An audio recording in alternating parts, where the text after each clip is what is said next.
Muy buenas noches, bienvenidos a una nueva edición de Alfil TV.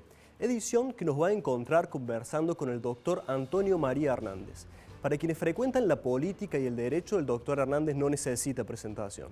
Para todos los demás les contamos que es un experto constitucionalista, una persona muy versada en derecho constitucional que incluso ha escrito varios de los libros que se estudian en la Universidad de Derecho de Córdoba, en la carrera de abogacía, desde luego. Además, ha sido miembro de la Convención Constituyente de 1994, pero fuera de todas estas características que lo hacen una persona muy versada en derecho, también tiene una dilatada carrera política, porque el doctor Hernández, desde luego desde las filas de la UCR, ha ocupado lugares de suma importancia en diferentes cargos en la provincia de Córdoba durante la era dorada del radicalismo en Córdoba y ha llegado incluso a ser candidato a vicepresidente por la UCR en las elecciones de 1995.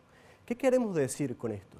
El doctor Hernández, además de ser un jurista eximio, también conoce la arena de la política y esto lo convierte en un interlocutor muy interesante para conversar de la reforma judicial, que es el tema que vamos a estar abordando con él en este programa. Pasamos a saludarlo, doctor. Muy buenas noches.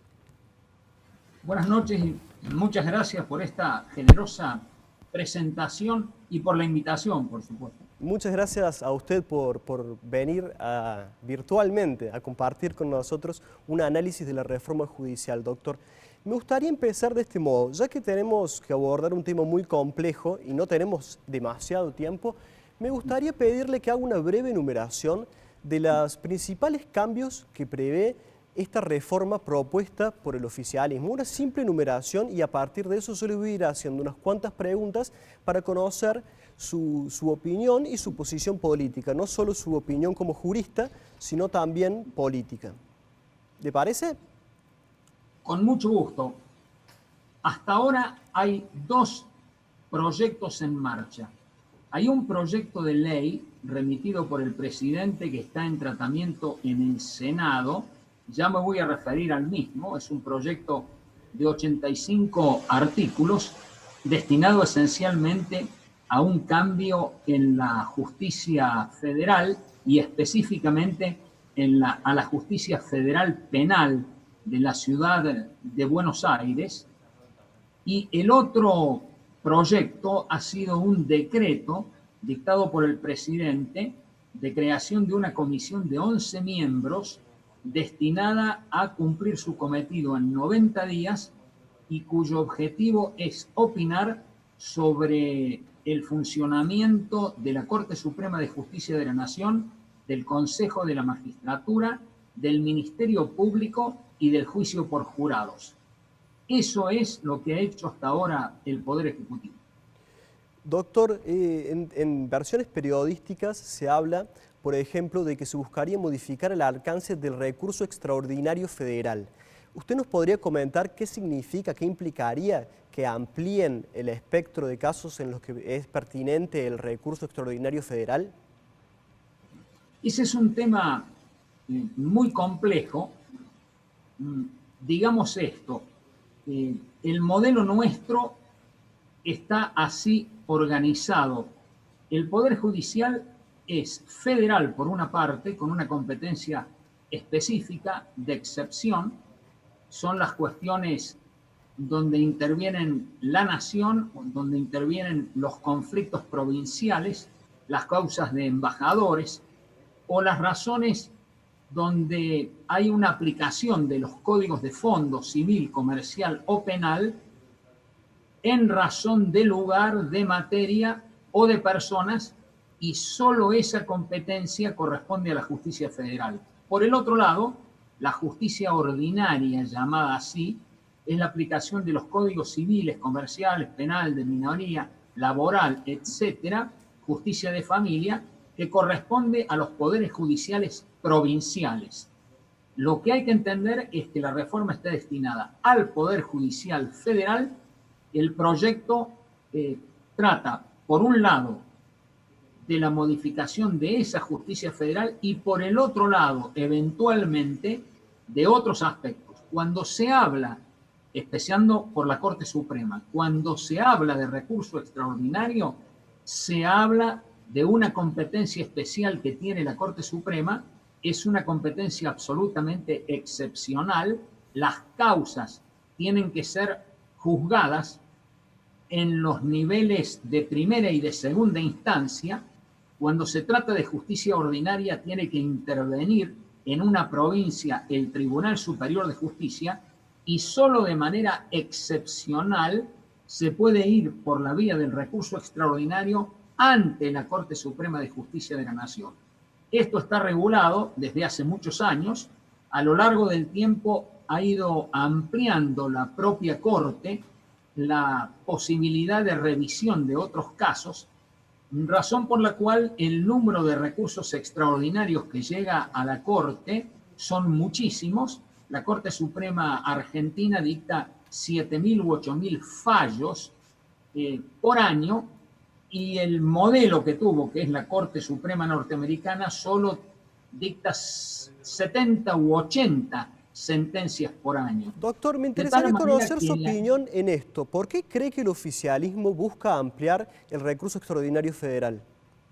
Lo que pasa es que si pretenden eso, que es lo que nosotros no sabemos todavía, porque no se ha expedido la comisión, sí conocemos alguna idea, por ejemplo, de Zaffaroni, que, alejándose del modelo constitucional nuestro, lo que busca es ampliar el número de miembros de la Corte de 5 a 19 y además dividirla en salas, posiblemente aumentar el número de recursos extraordinarios y dividirla en salas para que la Corte, en vez de ser una Corte que solo resuelve cuestiones federales y cuestiones constitucionales y por vía de excepción, tenga una competencia similar a lo que se llama una Corte de Casación, donde se trata ahí de uniformar la jurisprudencia en lo civil, en lo comercial, en lo penal, etc.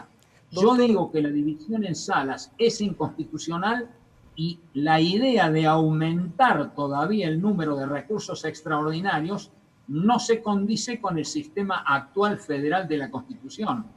Doctor, con estas afirmaciones que usted está haciendo, vamos a hacer una próxima pregunta para entender el porqué de esta situación. Primero vamos a ir a un brevísimo corte y ya continuamos con nuestra charla. ¿Cómo no? Sí. Seguimos con el segundo bloque de Alfil TV, seguimos conversando con el doctor Antonio María Hernández. Doctor, antes de ir al corte usted nos comentaba que una de las ideas que estaba flotando en esta comisión de expertos era ampliar la Corte Suprema y dividirla en salas. Además, también está al menos en la prensa y hay trascendidos de que una de las ideas, de uno de los proyectos, sería ampliar el recurso extraordinario federal. ¿Usted cree que cuál es, a su modo de ver, el fin que se busca con esto, el fin declarado y el fin tal vez no declarado por el oficialismo? Es muy difícil no pensar que hay un interés muy especial del oficialismo en llevar adelante otra nueva reforma. Es la tercera reforma que hace el gobierno en esta materia y podríamos decir, integrándolo todo como peronismo, la cuarta con la que hizo Menem en su momento, cuando amplió la Corte de 5 a 9 y amplió los jueces federales de 6 a 12 en Comodoro Pi.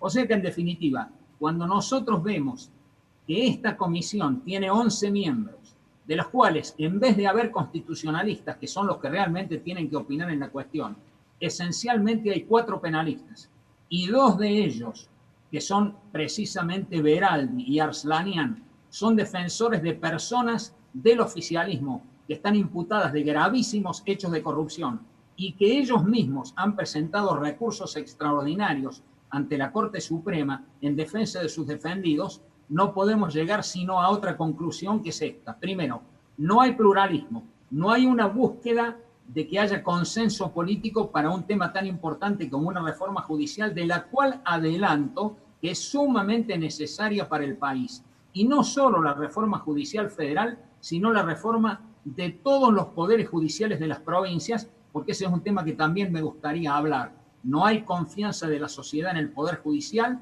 la justicia es lenta, se requieren cambios muy profundos, tiene que haber una reforma de códigos de procedimientos penales, la justicia obviamente no está funcionando bien.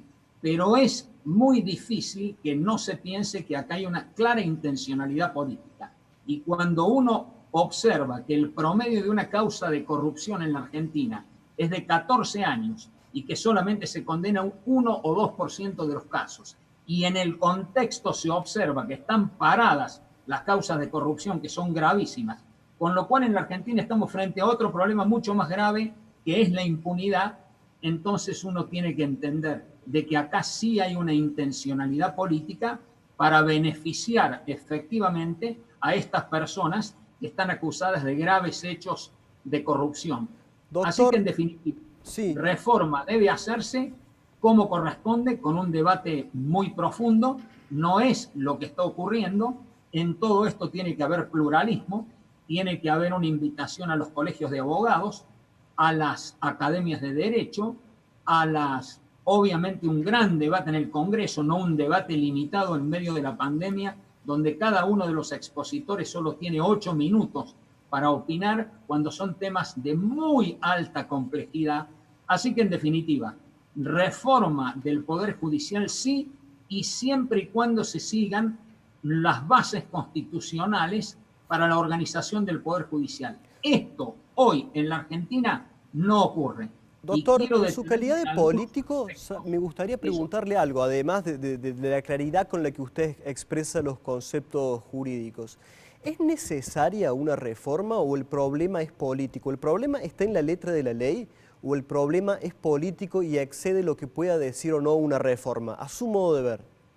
Además del problema político, que está por todo lo que yo he manifestado y porque, por el contexto que estamos viviendo, por todo lo que significa detener las causas de investigación de la corrupción, cosa que están haciendo obviamente los tribunales que no avanzan en esta materia, la actuación de la Oficina Anticorrupción, además los problemas que hay en el Consejo de la Magistratura, pero además de todo ese tema, lo que resulta evidente es que sí hay que hacer una reforma del Poder Judicial, y en esto voy a ser muy sintético. Yo dirigí una encuesta de cultura constitucional. Cuando nosotros preguntamos qué es lo que pasa en la Argentina, por qué no se aplica la Constitución y las leyes, la primera de las respuestas fue porque no funcionaba bien el Poder Judicial. La encuesta también arrojó que un 63% decía que en la Argentina no hay verdadera igualdad ante la ley. Cuando se preguntaba si hay la misma justicia para los poderosos que para los pobres o humildes, el 85% respondió obviamente de manera afirmativa, diciendo que había una justicia para poderosos y otra para otra clase de gente. Así que en definitiva, no hay ninguna duda, y además frente a lo que he relatado de lo que es la lentitud de las causas y el problema tal vez más grave que nosotros tenemos. Nosotros en la reforma constitucional lo que buscamos al incorporar el Consejo de la Magistratura fue tratar de asegurar un sistema para la designación de jueces, para el procedimiento de remoción de los jueces, donde se alejase la influencia política en el Poder Judicial. El grave problema de la politización de la justicia. Obviamente que eso no lo hemos podido lograr, y cuando uno advierte cómo se reglamentó el Consejo de la Magistratura, de nuevo tiene que observar 3 instancias. La primera, donde se crea un Consejo de la Magistratura por el Congreso de 20 miembros, donde se respeta la Constitución en el artículo 114, que habla del equilibrio que tiene que haber entre los 4 sectores que integran el Consejo de la Magistratura. O sea, abogados, jueces, legisladores y personas que vengan de la academia. ¿Qué ocurrió? En el 2006 se sancionó la ley 26.080 bajo el gobierno del kirchnerismo, y el resultado fue reducir el Consejo a 13 miembros, que es el número actual, en el cual hay un mayor peso de los sectores políticos. Y después hubo otra reforma, la de la ley 26.855, también del kirchnerismo, llamada pomposamente democratización de la justicia, que terminó siendo declarada inconstitucional por la Corte Suprema de Justicia de la Nación. Así que, en conclusión, acá hay que reformar esa ley, que es la vigente, la 26.080, con 13 miembros, fue declarada inconstitucional por una Cámara en lo Contencioso Administrativo Federal de Buenos Aires y ahora está ante la Corte Suprema de Justicia de la Nación. Así que, en conclusión, para seguir los lineamientos constitucionales, que es lo que tiene que hacer cualquier proyecto de ley en la Argentina, necesitamos un Consejo de la Magistratura que cumpla estrictamente la norma, los principios, las ideas expresadas en el debate de la Convención Constituyente sobre lo que tiene que ser el Consejo de la Magistratura. Ese fue el órgano más importante que nosotros creamos en este sentido. Excelente, de doctor. Igual manera, tengo que hay que hacer una interrumpirlo para ir referencia al último corte. que es decisiva. En el artículo 129 de la Constitución Nacional, nosotros reconocimos autonomía plena a la Ciudad Autónoma de Buenos Aires. Pero resulta que cuando se reglamenta la ley, por medio de la número 24.588, ante la presión corporativa de los jueces de la llamada Justicia Nacional de Buenos Aires, nosotros, los pobres del interior, hemos seguido pagando esa llamada Justicia Nacional que sigue a cargo del presupuesto nacional, o sea, los jueces que aplican el Código Civil, el comercial, el penal, pero de manera ordinaria. La Nación financia la justicia ordinaria de Buenos Aires. Doctor, le voy a pedir ir al último corte del programa y vamos a hablar de qué oportunidad ha tenido el gobierno para presentar esta reforma. Pero respóndame cuando volvamos del último corte y ya seguimos nuestra conversación. Hemos llegado al último bloque de Alfil TV. Vamos a tratar de aprovechar los minutos que nos quedan con el doctor Antonio María Hernández. Doctor, ¿qué nos puede decir respecto del criterio de oportunidad o la falta de él que ha existido para impulsar tan vehementemente esta reforma judicial en un contexto que no, al menos no es ordinario? ¿Qué piensa usted de esto? Totalmente de acuerdo con esa opinión, es de sentido común. Estamos en medio de una emergencia causada por el COVID. Nosotros tenemos que resolver los problemas de la emergencia sanitaria, pero inmediatamente después los problemas económicos y sociales que son su consecuencia. No es el momento para producir este debate y además hacerlo cuando no puede haber realmente un análisis como el que corresponde, que es lo que estamos viendo precisamente en el debate en el Senado. Así que en definitiva no se comprende este interés, salvo una decisión política que es avanzar de cualquier manera, que es lo que está ocurriendo.